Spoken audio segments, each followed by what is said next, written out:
मत करो। आप बस मस्ती के मूड में आ जाओ क्योंकि किसी ने कहा है। ये किसने कहा मेरे को आज दिन तक मालूम नहीं चला, पर किसी ने कहा है कि जो मस्त रहता है वो कभी स्वर्ग में नहीं जाता, बल्कि जहाँ जाता है वही स्वर्ग बना देता है। मैं आपकी महफिल को स्वर्ग बनाने की कोशिश करता हूँ। और आज सर आप भी बैठो, आगे बैठो। वो कुर्सी खाली नहीं बैठ यहाँ बैठो, और वहां भी नहीं माने दिल तो आप यहाँ बैठो और आप कहीं कहीं बैठो। बहुत बढ़िया। चंदन राय ने बहुत अच्छे गीत सुनाए आपको। चंदन राय क्या कहते ऐसी चीज है तो ये किसी किसी को पछता नहीं है।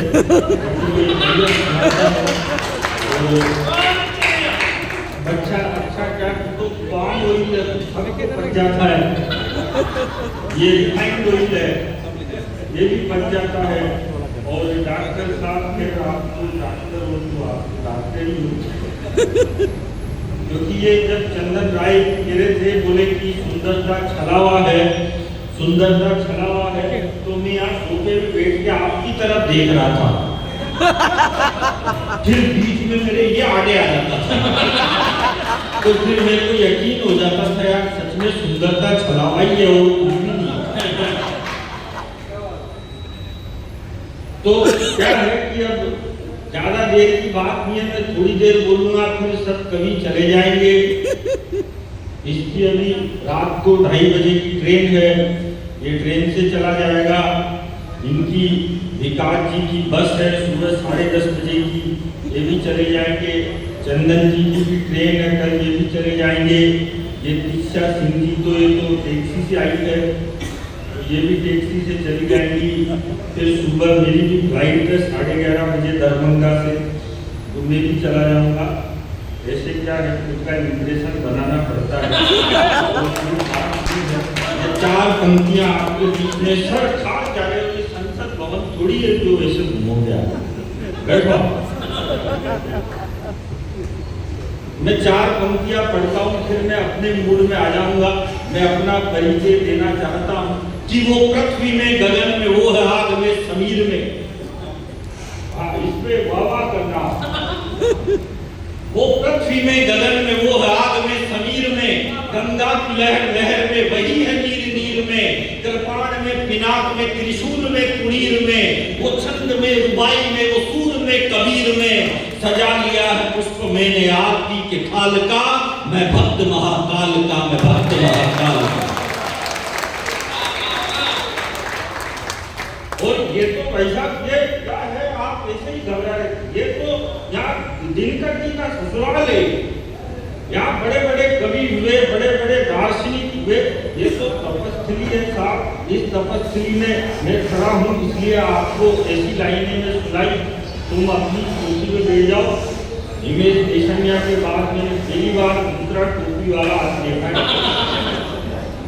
और ये जो आप फोटो खींच रहे हो ना, ये जमाना गया, अब नया जमाना आ गया। अब हम पुरुष तो कम करते ही यूज ये महिलाएं ज्यादा करती है। अब इनको फोटो खींचना हो,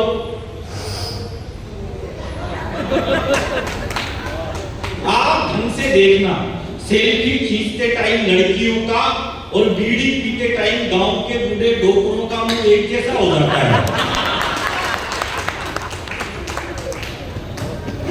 और मैं जिंदगी में सब करता हूं, लेकिन मैं बीड़ी पीने वालों का बिल्कुल भी भरोसा नहीं करता, क्योंकि बीड़ी पीने वाला आदमी बार बार एक ही बात कहता है, देख अग्नि आंख में झूठ ना बोलो।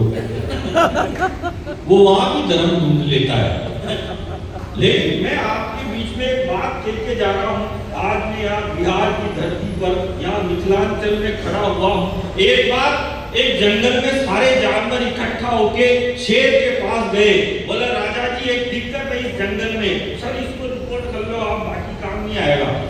जंगल में सारे राजा, जंगल के सारे जानवर इकट्ठा होके शेर के पास गए। शेर से जाके बोले राजा जी ये आजकल जंगल में सियार बहुत हू हू हू करते हैं, आप एक काम करो इन सियारों को जेल में डालो। तो राजा जी बोले यार ये सियार नहीं करेंगे तो क्या करेंगे, इनको मैं कैसे जेल में डाल सकता हूँ। बोला साहब बहुत नींद डिस्टर्ब होती है, आप इनको जेल में डालो। तो शेर ने सारे सियारों को जेल में डाल दिया। अगले दिन फिर चले गए, उनकी आदत पड़ेगी, अगले दिन वो फिर चले गए शेर के पास। बोले साहब ये गधे भी बहुत ढेचू ढेचू करते हैं। हालांकि जंगल में गधे नहीं होते, पर ये मानो आप होते हैं।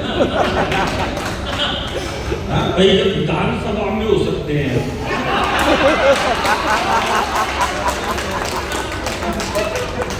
तो जंगल में भी हो सकते हैं। तो चले गए वो सारे इकट्ठे होके। बोले साहब ये गधे भी बहुत ढेचू ढेचू करते हैं, इससे हमारी नींद डिस्टर्ब होती है, आप इनको जेल में डालो। तो शेर बोला साहब गधे ढेचू ढेचू नहीं करेंगे तो क्या करेंगे, इनको मैं कैसे जेल में डाल सकता हूँ। बोला डालो, आपको नींद डिस्टर्ब होती है। शेर ने गधों को भी जेल में डाल दिया। फिर दो चार दिन बाद फिर चले गए सारे जानवर इकट्ठा होके शेर के पास। बोला राजा साहब ये कौवे भी बहुत काऊ करते हैं, आप इनको भी जेल में डालो। शेर बोला जी कौवे काऊ नहीं करेंगे तो क्या करेंगे। बोले कि नींद डिस्टर्ब होती है, आप जेल में डालो। तो शेर बोला यार कौवा आसमान में उड़ता है, मैं जमीन पे चलता हूँ, उसको मैं कैसे जेल में डाल सकता हूँ। तो बोला जेल में नहीं डाल सकते तो इस्तीफा दो।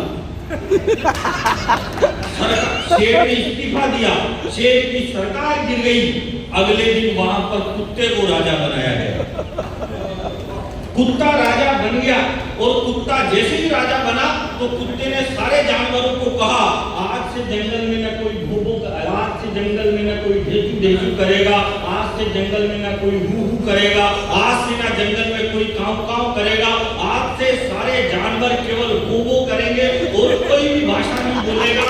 इसलिए मैं आपके बीच में और ताली बजाना तो अगली बात पे बजाना, अभी रुको आप।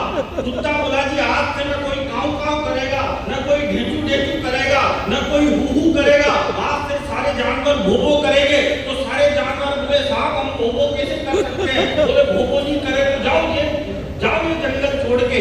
तो सारे जानवर दूसरे जंगल में चले गए। अब कुत्ता अकेला ही भोबो करता और कुत्ता अकेला ही भोबो सुनता। इसलिए कहता हूँ इस मंच पे खड़ा होके, जिसको भोबो करना आता है उसको भोबो करने दो, जिसको मराठी आती है उसको मराठी बोलने दो, जिसको बिहारी आती है उसको बिहारी बोलने दो, जिसको मारवाड़ी आती है उसको मारवाड़ी बोलने दो। ये भाषा की कौन सी लड़ाई है भाई साहब।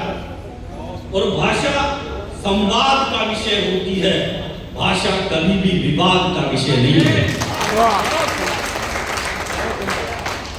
और इतनी दिक्कत है आपको हिंदी से, तो बंद करो इस मुंबई की फिल्म इंडस्ट्री को और इसको यहाँ पर बोसड़ा में शिफ्ट करो।